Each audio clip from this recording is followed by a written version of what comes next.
Bonjour à tous les amis. Bon, j'espère que vous êtes en forme en cette belle matinée frisquette de juin. Vous êtes bien sur la chaîne Sam Agriculteur Indépendant et Sam c'est moi. Alors dans cet épisode, on va entreprendre le troisième volet d'une série que nous avons démarré il y a quelques semaines concernant les difficultés de désherbage que rencontrent les agriculteurs vis-à-vis des graminées dans les différentes cultures. On s'était concentré sur les céréales dans la deuxième vidéo, après une introduction dans la première.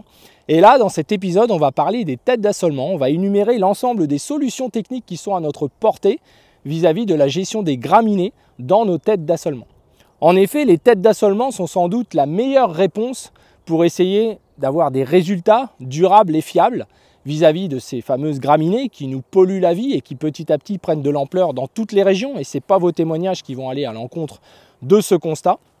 C'est sans doute le meilleur moyen, c'est sans doute les meilleures cultures pour essayer d'avoir des champs propres et que ça ait des effets durables sur les cultures qui vont suivre et notamment sur les céréales éventuelles que vous ferez derrière ces têtes d'assolement. Alors, pensez à vous abonner, pensez à lâcher un petit like, pensez à partager et si vous êtes prêts, on est parti.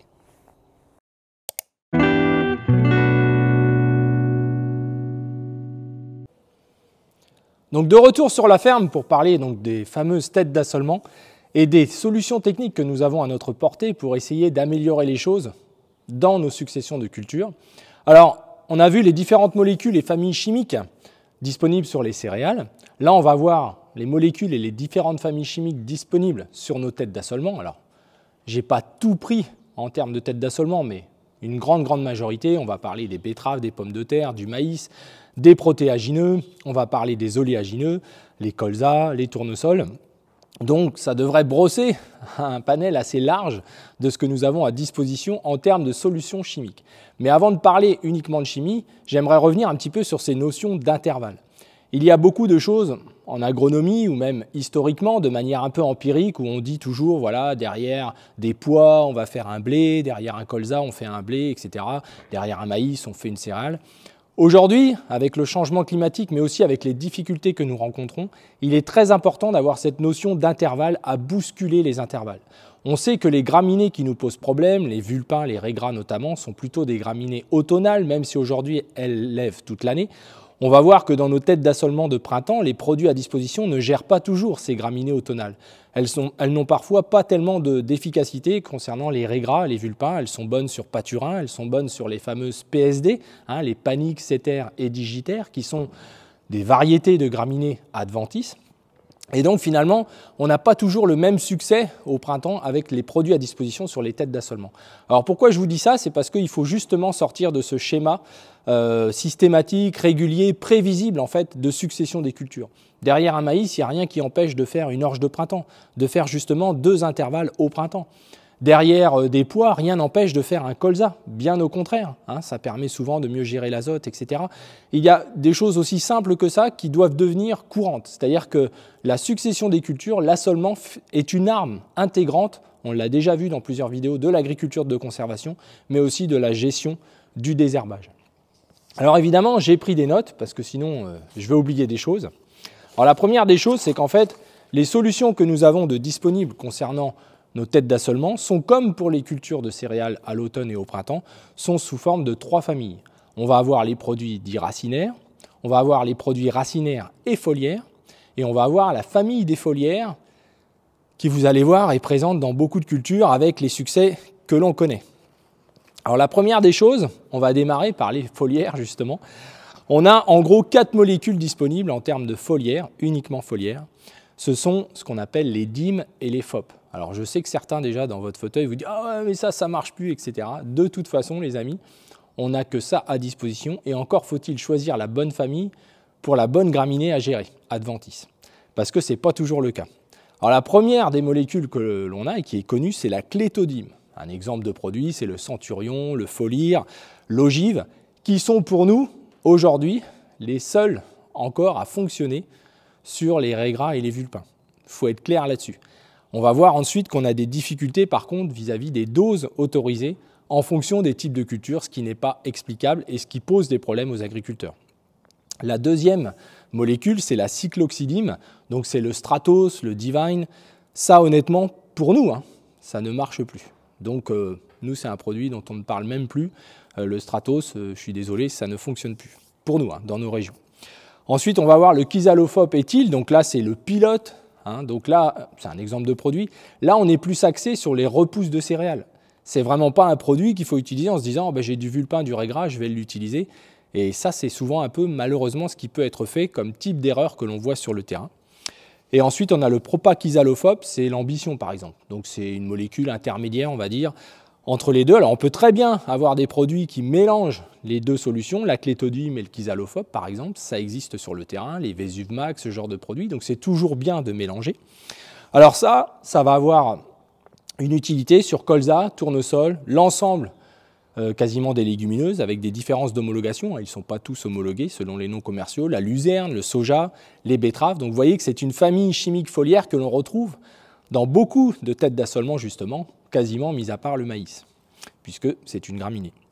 Alors la cléthodim, on va prendre un exemple sur les différences d'homologation qui posent problème. Un exemple, un centurion, c'est homologué à 0,5 litres hectare sur un colza, quand sur une betterave, la dose homologuée est de 1,25 litres hectare. Le foliaire, c'est 1 litre sur colza et c'est 2,5 litres sur la betterave. Vous vous doutez bien que les graminées qu'on a à gérer sont les mêmes. C'est un non-sens. On pourrait même dire qu'au printemps, elles vont être moins développées et que ça va se produire à l'automne. Donc les échecs en colza, en grande partie, sont souvent liés à plusieurs choses. Les stades d'intervention, parfois trop jeunes, paradoxalement, il faut avoir un petit peu des graminées un petit peu développées. Ah, ça pète au niveau des tournesols. Il faut avoir des graminées un petit peu développées pour que ça fonctionne bien, une surface foliaire suffisante dans des conditions souvent compliquées à l'automne. Et aussi la notion de dose. Alors, certaines solutions sont des associations de différentes familles commerciales ensemble ou en répétition pour essayer d'arriver à des doses plus importantes. Mais vous voyez, il y a un trou réglementaire qui, encore une fois, occasionne des problématiques qui visiblement sont soulevées par personne. Ça ne choque personne d'avoir quasiment 2,5 fois de moins de possibilités d'intervention en termes de dose. Donc on crée des échecs et finalement on essaye de tout rattraper avec la famille suivante qui est une famille des produits racinaires. Et ça c'est vraiment un souci parce que ce n'est pas finalement une gestion qui est durable. Alors si on revient ensuite à la deuxième famille qui sont les produits à la fois foliaires et à la fois racinaires. Et là, c'est compliqué puisqu'en fait, au printemps, si on utilise des produits qui sont foliaires et racinaires, il faut des conditions d'application de type foliaire, des temps poussants, de l'hygrométrie, tout ce qu'on n'a pas depuis 2 mois. S'ils ont une action racinaire, il faut aussi des sols humides ou avec une pluviométrie qui va les rendre humides, s'ils étaient secs au moment de l'intervention. Alors là, vous voyez déjà, ça complique beaucoup les choses. Alors on va prendre des exemples en foliaire. Il nous reste en gros, foliaire et racinaire, 8 molécules à disposition. La mésotrione, donc c'est un herbicide de maïs, c'est le Calisto par exemple. La terbutylazine, c'est le Caliboost. On va voir le dicamba que vous connaissez bien, le Calisto Plus. Donc ça, en gros, c'est des molécules maïs. Des sulfos, donc le nicosulfuron, qui, comme on l'a déjà vu, a besoin de sol humide, comme pour les sulfos sur céréales dont on a déjà parlé. Donc c'est les Lumis, c'est le Pampa, que vous connaissez. Le foram sulfuron, alors là, c'est l'équipe, le Monsoon, le Coviso, en betterave, le Conviso dont vous avez entendu parler, vous savez qu'il y a une variété de betterave qui est sortie, qui est résistante à un herbicide qui contient des molécules de ce type-là, des molécules maïs, entre guillemets, qui vont sur les maïs, et qui apportent vraiment des réponses très très intéressantes. J'en parlerai pas ici, mais dans nos essais cette année, on est vraiment très très bluffé de l'efficacité, même si on connaissait ces molécules. Là, le fait que ça puisse passer sur betterave, ça va vraiment sans doute bouleverser le désherbage en betterave. Ensuite, il y a la thiène-carbazone, donc justement, le Mondine, la Dango, et le Conviso, c'est contenu dedans. Donc elle a des contraintes réglementaires, une fois tous les 2 ans, etc. Donc là, comment ça va se passer? Si quelqu'un a du maïs, un blé, une betterave, est-ce qu'il pourra faire sur la betterave la thiène-carbazone aussi, et le foram sulfuron? Ça, c'est un petit peu à guetter, puisque la réglementation est en embuscade. On a le rime sulfuron aussi, donc qui est encore une sulfo, donc c'est le tarot par exemple, et on a le pyridate. C'est l'onyx, alors honnêtement pour nous ça c'est un peu nul, ça ne fait pas justement les graminées qui nous posent problème. Alors dans cette liste de foliaires et racinaires, ils ne font pas tous une efficacité sur nos 2 graminées problématiques, raigrats et vulpin, donc il faut le savoir, et ça c'est souvent les erreurs commises, j'ai fait ça mais ça n'a pas marché, etc. Ils sont surtout axés sur des graminées de printemps, les PSD, Panix, Éther, Digitaire, dont on a parlé tout à l'heure. Vous voyez, on a 8 molécules, 4 foliaires, 8 foliaires et racinaires. Et ensuite, on va attaquer les molécules racinaires qui, elles, sont beaucoup plus nombreuses, mais qui, encore une fois, pour des usages de printemps, vont avoir besoin d'un sol humide ou d'une légère pluviométrie pour être efficaces. Donc, ce n'est pas anodin. C'est pas anodin. Ça pose déjà des problèmes techniques dès le départ. Alors dans ces molécules racinaires, là par contre on dépasse la dizaine, on va avoir l'aclonifène qu'on a vu qui venait d'arriver justement dans les désherbages de nos céréales, donc c'est le challenge par exemple, donc là ça va avoir lieu sur tournesol, sur pommes de terre, donc maintenant dans le blé on retrouve cette molécule dans les désherbages de céréales, avec le mathéno dont on a parlé dans la vidéo numéro 2. On va avoir le métrobromuron, donc là c'est le soleto qu'on trouve sur le tournesol, ou le proman sur pommes de terre, donc des désherbages qui ont vraiment apporté beaucoup de choses, qui ont des actions autres d'ailleurs que graminées. D'ailleurs l'ensemble des molécules dont on a parlé, à part les premières familles foliaires, les foliaires et racinaires ont des actions aussi dicotes, voire vraiment très très larges en termes de dicotylédones, et pour certaines même des actions un petit peu vivaces. Donc vous voyez, c'est des molécules très très importantes. Ensuite, on va voir le fluorochloridone, donc ça c'est le racer, c'est un désherbant qui a un spectre énorme, qui est de moins en moins utilisé, et c'est bien dommage, car c'est un produit qui a un petit peu des contraintes, etc. Mais sur tournesol, c'est vraiment quelque chose, l'après justement, c'est quelque chose qui permet de solutionner nos problèmes d'après, d'avoir des mauvaises conditions, comme c'est le cas depuis presque qu'on a semé nos tournesols, avec des efficacités relatives, des désherbages de près, du fait de temps séchant et du fait de ne pas avoir eu de pluviométrie par-dessus. Le prosulfocarbe, on en a parlé dans la vidéo numéro 2, je vous la mettrai en description, mais c'est le fameux défi qu'on retrouve sur plein de cultures, notamment les pommes de terre, les oignons, etc. Donc le prosulfocarbe, lui, il repasse là à l'automne à la moulinette, très volatile, je ne reviens pas sur le sujet, donc vous voyez, c'est une molécule déjà qui fait doublon, le challenge est utilisé en céréales, et le prosulfocarbe est aussi utilisé donc en céréales de manière importante. Alors ensuite, on va arriver à des produits racinaires qui sont déjà plus anciens, mais notamment la clomazone.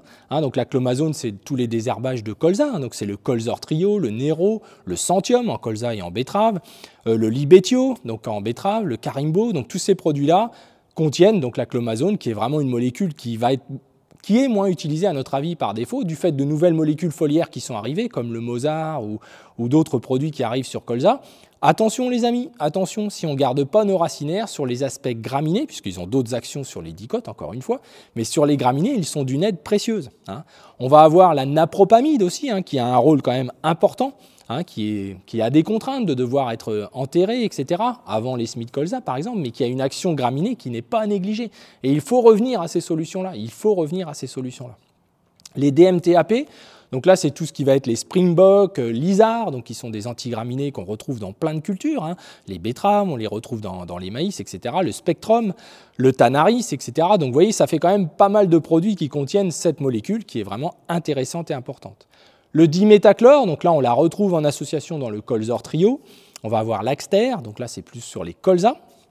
Le métazachlore, donc là c'est aussi des produits assez récents qui sont revenus, donc qu'on retrouve dans le catamaran, dans le noval, le rapsan TDI, etc. Donc ça c'est principalement en colza et un petit peu sur betterave. Donc c'est intéressant, c'est des produits qui peuvent poser des problèmes de traces dans certains réseaux, donc au niveau des bassins de captage. Mais là aussi, nous, on a développé pendant des années des méthodes alternatives d'usage de ces produits. On réduit quasiment par 5, assez facilement, même plus dans certains cas, mais bon, je ne veux pas m'étaler ici, sur ces doses-là depuis plus de 15 ans. Donc là, aujourd'hui, on n'a pas de problème si on sait gérer ces produits racinaires-là en répétition, etc. Donc c'est vraiment pas à négliger. Excusez-moi. Le Queen Merak. Donc le Queen Merak que vous connaissez en betterave, qui est utilisé aussi dans le noval, donc pour les colzas, les tournesols. Donc en betterave, c'est dans le Goltix qu'on va le retrouver, dans le Kesuro. Donc c'est une molécule vraiment qui a une action aussi autre que uniquement graminée, encore une fois. Les trialates, donc là c'est le fameux Avadex dont on a parlé, qui va arriver à nouveau en céréales plus large, donc sur blé et orge, mais pas encore pour l'automne prochain, visiblement, ce sera que l'automne encore d'après, donc c'est bien dommage. Donc là les trialates sont soumis à beaucoup d'irrégularités et d'efficacité quand même, et puis pas forcément ce qu'il y a de mieux sur les régras, etc. C'est quand même axé un petit peu plus vulpin, etc. Donc voilà, une molécule de plus. Le S-métolachlore, alors justement ce fameux S-métolachlore, vous en avez entendu parler, puisque il a été suspendu, donc il est retiré sur maïs et canne à sucre, puisqu'il a été considéré comme trop traçant dans l'eau, on le retrouverait dans les eaux de boisseau, à la dose de 0,1 microgramme. Je ne reviens pas sur le sujet, on en a déjà parlé, mais paradoxalement, et je sais que certains d'entre vous ne vont pas être satisfaits, mais le mercantor est conservé en betterave. Donc soit le produit il est problématique, soit il ne l'est pas. Pourquoi encore des dérogations, des choses comme ça? Ça n'a pas de sens. Vous voyez, c'est des choses comme ça qui créent l'incohérence et l'incompréhension finalement de beaucoup de monde, puisqu'en fait cette molécule-là a vraiment un intérêt en maïs dans sa durée d'usage. On l'utilise dans le dual, dans le mercantor, la Lyseo Gold, le Camix, enfin vous voyez c'est énormément de produits, on l'utilise aussi sur sorgho, donc c'est vraiment une molécule qui a vraiment un rôle central en termes d'antigraminées racinaires, préventif, très sélectif des cultures, donc on peut vraiment l'appliquer même plus tardivement pour avoir de la rémanence dans la durée. Donc voilà, donc c'est encore une solution qui risque de sauter. La mésotrione, je suis obligé de vous en parler, mais honnêtement, voilà, c'est pas très efficace. La pendimétalline, donc ça on en a parlé sur les céréales, donc le fameux PRO là, qui est connu, mais qu'on utilise aussi en association avec d'autres molécules dans des désherbants d'automne sur céréales, mais qui se chope, vous avez vu une restriction, un changement de classement, il passe en CMR2, cancérigène, mutagène, reprotoxique, bon bref, il se prend surtout des taxes avant d'apporter des nouvelles solutions, puisqu'en fait c'est surtout ça qui se passe, c'est une histoire de gros sous. Et là évidemment il risque de disparaître de la palette des produits, puisqu'il n'est plus mélangeable, donc on ne va pas faire du PRO tout seul, hein, honnêtement, ça a une aide antigraminée, mais c'est quand même plus un antidicote, et encore quand c'est vraiment pas trop sale. L'isoxaflutol, donc là c'est l'Adango, donc l'Adango est un produit maïs hein, notamment, qui est utilisé vraiment souvent en pré-élevé, hein, donc c'est vraiment un produit qui a une efficacité qui a aussi révolutionné le désherbage. On faisait beaucoup de postes pendant plus de 10-15 ans, on avait développé des techniques très performantes, mais qui finissent par coûter plus cher que ce type de solution qui nous met à l'abri tout de suite derrière le semis où on laisse limite lever du maïs pour associer avec du glyphosate qui va nous faire une sorte de poste, hein, finalement, on va éliminer tout ce qui vient de relever, et là l'association des deux ensemble, plus un antigraminé comme le S-métolachlore, et on avait vraiment un désherbage très complet, hein, qui avait un panel très important, et souvent une très belle réussite. Donc ça c'est important, l'isoxaflutol, avec des contraintes aussi d'usage, une année sur deux, enfin vous voyez, il y a des contraintes aussi qui sont arrivées. Et puis la dernière molécule racinaire, c'est la propyzamide. Alors là, vous allez me dire de quoi il parle. La propyzamide, c'est le fameux Kerbeflo, c'est un désherbant racinaire qu'on met souvent l'hiver, puisqu'il est très sensible au froid, à la luminosité, etc. Donc il a besoin de jours qui raccourcissent, il a besoin aussi de sols froids, et il va avoir un rôle d'empêcher les levées. Il va un petit peu aider à la destruction des graminées présentes, mais beaucoup d'erreurs sont faites vis-à-vis de ce produit, notamment d'intervenir sur des tapis de vulpins et de raigrats en se disant ça va faire le boulot, et puis on ne comprend pas que plus tard le kerb n'est pas fonctionnel. Donc tous les produits racinaires se diluent dans la population des graminées. Donc évidemment, il est très important que le kerb soit fait en bonnes conditions et qu'il ait été relayé au préalable par un produit foliaire qu'on a parlé, donc les clétodimes et autres, pour éliminer les graminées foliairement, voire associer ce kerb avec un produit foliaire pour éliminer ce qui est présent et que le kerb ait son action pour empêcher les relevés. Alors c'est un produit qui est homologué à 1,875 litres en France, quand en Angleterre il est homologué à 2,2 litres. Bref, on a déjà des différences d'usage, on voit bien que souvent la dose maxi homologuée est nécessaire au regard des problématiques, souvent. Pourquoi? Puisque le colza ou d'autres cultures permettent vraiment ce nettoyage et le kerb a un rôle très important. Alors aujourd'hui, il a perdu des homologations, il est homologué sur colza, sur lentilles, sur soja, sur luzerne, sur févrole d'hiver, sur pois d'hiver, mais il a perdu l'homologation sur tournesol, betterave, etc. Et c'est dommage, car c'était vraiment une aide avant une betterave de faire un kerb, c'était quelque chose de très intéressant qui avait une action utile sur la propreté de la betterave s'il était fait au bon moment, etc. Donc voilà, donc vous voyez, les couverts viennent s'intercaler là au milieu, donc il faut avoir des couverts qui soient propres. Hein, si on les laisse plus longtemps mais qui sont sales, finalement on entretient le milieu aussi, on empêche de faire relever aussi d'autres graminées. Donc là aussi, on verra que dans la gestion des couverts, peut-être que si on a des champs sales historiquement, il faut faire des destructions plus précoces pour refaire à nouveau au mois de février, avant un semis de mars par exemple, un travail du sol pour refaire relever une fournée et avoir une action. Et pourquoi pas l'usage de certains produits racinaires quand c'est possible, comme le kerb notamment sur certaines cultures. Donc vous voyez, c'est vraiment le global et il n'y a rien de pire que de les utiliser solo, ces produits-là. Si vous regardez, beaucoup des molécules dont je vous ai parlé sont associées elles-mêmes avec une autre molécule dans un produit et c'est le réflexe que vous devez avoir tout le temps. Si vous faites un produit tout seul, vous devez vous poser la question si vous ne faites pas une bêtise et il y a des grandes chances que vous fassiez une bêtise. Voilà. Évidemment, les adjuvants pour les produits foliaires, et les produits foliaires et racinaires sont capitaux. Aujourd'hui, beaucoup de produits, tout le monde tire les prix, etc. La grande distribution, les centrales d'achat, les agriculteurs eux-mêmes, même s'ils ne le voient pas toujours, la baisse des prix, bien au contraire. Beaucoup d'adjuvants sont retirés, parfois sur certains banalisés, etc. Alors soyez prudents, car nous, on le voit bien dans les essais, les produits originels ont souvent des meilleures efficacités que les génériques, hein, dans certains cas, notamment pour les produits foliaires adjuvantés. Ça, c'est très important. Et puis vous-même, il faut que vous maîtrisiez les adjuvants. Je vous mettrai le lien de la vidéo sur les adjuvants, car c'est capital de pouvoir gérer les adjuvants en fonction fonction des produits qu'on utilise. Voilà. Et puis pour les volumes d'eau, je clôturerai là-dessus, aucune incidence vis-à-vis des produits racinaires, je le rappelle, c'est pas parce que vous mettrez 400 litres que vous améliorerez le fonctionnement d'un racinaire, il lui faut 5 à 10 mm au minimum. Si c'est sur un sol humide, il va mieux se fixer.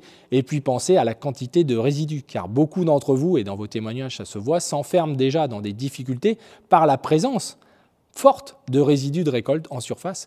Et tous ces produits-là qu'on parle, là, les racinaires, la 12 ou quinzaine de racinaires dont on a parlé, ils vont se neutraliser sur vos résidus. C'est un fait. Ils vont se fixer et ne pas être efficaces en fait. Donc on en arrive à des gens qui sont par exemple en semi-direct et qui nous parlent de doses phénoménales. C'est pas un sens non plus logique d'aller vers ça, de dire je suis dépendant des produits phytosanitaires, en mettre finalement de plus en plus, mais j'ai une technique respectueuse du sol. Non, c'est encore une fois le compromis qui va nous permettre que tout ça, ça fonctionne. Donc il est clair qu'avec le peu de cartouches que nous avons, c'est valable pour les semis de colza. L'été, quand on a beaucoup de paille, ces produits-là ne peuvent pas fonctionner comme il faudrait. Et c'est là qu'on revient à un travail du sol minimum si on a déjà des problèmes de graminées. Vous voyez, ce n'est pas lié au labour ou à toutes ces histoires-là. C'est lié au fait que le produit puisse atteindre la terre, puisse atteindre le sol. Donc il faut un minimum d'évacuation des résidus. Alors ça ne veut pas dire les enfouir, ça veut dire qu'il y a un minimum de terre présente, etc. Et si possible, une pluviométrie par-dessus. Alors là, c'est l'idéal et c'est la garantie du succès. Maintenant, ne vous privez pas des produits racinaires, sous réserve de confort parce qu'il y a des produits foliaires qui arrivent. Je prends l'exemple toujours pareil du Mosar, l'oxyphène méthyle, etc., qui arrivent aussi sur tournesol. Des années comme cette année où les produits racinaires sur tournesol vont peu ou pas marcher, voire on n'a pas pu les faire comme c'est nous sur une quinzaine d'hectares, on va être content d'avoir ce produit-là, mais qui ne va pas tout nous résoudre. On va lui associer un petit peu de racinaire avec, à des doses faibles, mais qui vont avoir une conséquence un peu sur le tournesol, mais qui sont la seule garantie un petit peu de rémanence. Sinon, juste avec le foliaire, on risque d'avoir beaucoup de déceptions. Donc vous voyez, la connaissance de ces molécules, de leur mode d'action, de leur spectre aussi, car dans les molécules dont je vous ai parlé, il y en a qui ne font pas les raies gras et les vulpins, qui n'ont pas ou peu d'action. Ils vont plus être, comme je l'ai dit, PSD, le paturin, parfois le brome, parfois pas du tout. Donc vous voyez, attention à dire ça n'a pas marché, etc. J'ai pu lire dans vos commentaires, certains d'entre vous, vous faites déjà des produits qui de toute façon sont loin d'être les meilleurs sur la cible que vous visez, et vous vous découragez, vous vous dites que ça ne marche pas, vous parlez de résistance, etc. Mais dans beaucoup de cas, c'est la méconnaissance des produits, de leur spectre et parfois même de leur mode d'action, car évidemment, on ne va pas utiliser la pulvée de la même manière en fonction des modes d'action.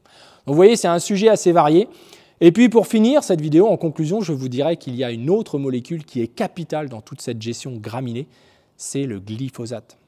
C'est le glyphosate. Nous avons déjà fait plusieurs vidéos sur ce sujet, mais ça mériterait presque la vidéo numéro 4 à la consacrer sur le glyphosate, car demain, avec l'idéologie ambiante qui commence à s'approcher de plus en plus, et les retraits de certains glyphosates dont on a parlé dans une vidéo, actualité, où justement, pour des raisons de principe de précaution, on commence à vouloir retirer certaines molécules commerciales, mais au fond, c'est du glyphosate, donc si on en a retiré 2, pourquoi pas tous les retirer? Et c'est ce que pense Génération Future.